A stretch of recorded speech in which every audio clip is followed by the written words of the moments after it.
This is Control Alt Break from the studios of Greyhead Digital. Catch the trends, news, and all that matters from the world of technology. While it's great news that AI, or artificial intelligence, is predicted to speed up innovation in the APAC region over the next few years, the not so heartening bit is that less than half the companies today are using the technology. And this is according to a report titled Future Ready Business, Assessing Asia's Growth Potential Through AI, published by Microsoft and International Data Corporation, IDC. They surveyed business leaders and workers in 15 APAC countries, and innovation, competitiveness, customer engagement, higher margins, and employee productivity were some of the reasons given by companies for adopting AI. But what does the road look like for AI for you and me? Welcome to Control Alt Break, your daily podcast from Greyhead Digital on everything from the world of technology. My name is Ashwin Raghunath, and let's dive in. When we talk of competitiveness and readiness, more often than not, we pitch India against China. China has embarked on an aggressive push to dominate the AI space through both public and private investments, and they aim to be leaders in AI innovation by 2030.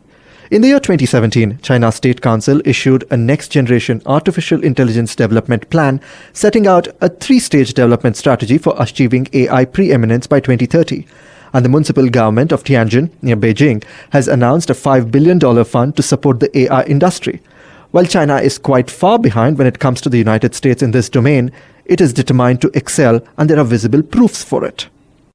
Here in India, we are also getting serious about AI. The Niti Aayog also acknowledged in its June 2018 discussion paper titled National Strategy for Artificial Intelligence that India has high stakes in this technology and has decided to focus on 5 key sectors where AI can play an important role. These sectors are healthcare, agriculture, education, smart cities and infrastructure, and smart mobility and transportation. But the skills shortage is alarming in India, and this is quite similar to the global situation. There aren't many skilled AI scientists or researchers available today. A report in YourStory.com earlier this year explains this grim situation. The story refers to a study on the Indian AI industry conducted by Great Learning, an online education company for working professionals. This report indicated that more than 4,000 positions remain vacant in India due to a shortage of qualified talent at the mid and senior levels. This is despite the industry growing by close to 30% in the last 1 year to $230 million in size. So what is India doing to address this situation? In August 2017, the Ministry of Commerce and Industry set up a task force on artificial intelligence for India's economic transformation, and a panel of 18 members was formed with the objective of exploring how AI could be best deployed in India. This task force released its report during May 2018, in which it characterized AI as a socio-economic problem solver at a large scale, rather than simply a booster for economic growth. In the report, the task force identified 10 sectors where AI could be deployed, and these sectors are manufacturing, fintech, healthcare, agriculture and food processing, retail, accessibility technology, environment, national security and public utility services. The report also examines the predicted impact of AI on employment as well as other broader social and ethical implications of the technology. It concluded with a set of recommendations for the Government of India. A primary recommendation is to constitute an interministerial national artificial intelligence mission with a 5-year budget of 1,200 crores. The budget is about 30 to 40% of China's commitment to AI.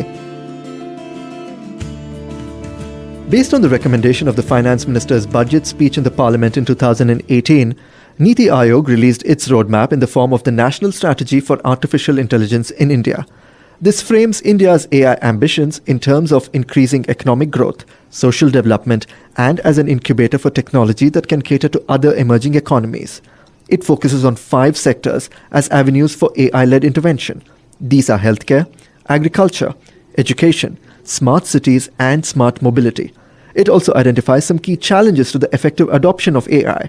These include low awareness, research, expertise in AI, along with an absence of collaboration, the lack of ecosystems that enable access to usable data, high resource costs, and ill-adapted regulations. Compared to China, India's efforts are quite slow-paced and, lacking in aggression, both in promotion of AI-led research and creating a conducive environment for AI-led startups to flourish. The required enthusiasm is missing. On the other hand, China has gone past many other countries and is positioning itself as a global force in AI and machine learning. China's AI market reached $5.7 billion in 2018, accounting for 60% of global AI financing. Strong government support, a vibrant tech ecosystem, and increasing flows of investment capital have created the environment for China to challenge the hegemony of the US as an AI superpower. Along with established tech giants such as Baidu, Alibaba, and Tencent, China is home to a new generation of innovative AI entrepreneurs and startups. While it may be exciting news to quote that over half of the Indian companies are using AI at scales, and that means they are beyond the pilot and test projects, the sector is dominated mostly by American firms. When it comes to investments, the figures aren't very encouraging either. Between 2014 and 17, AI startups in India raised less than $100 million from the venture capitalists, while China has been able to attract top global AI talent, and many of them are from top Silicon Valley firms. It has built a $2 billion research park dedicated to AI in Western Beijing and is spending more money on AI research at universities and private firms. The research community in China is also far more robust than India. The Chinese government spends 2% of its GDP on research, while India marks a dismal 0.6% of its GDP. These reports are published in Quartz India. So if India has to really claim the pole position in the AI world, it has a long distance to cover, and there are numerous challenges like skills, policies, ecosystem, and the drive for AI. How are you looking at the space? Is your company on the fast track? What can move India on that fast lane? Let us know. We are listening to you on our LinkedIn channels.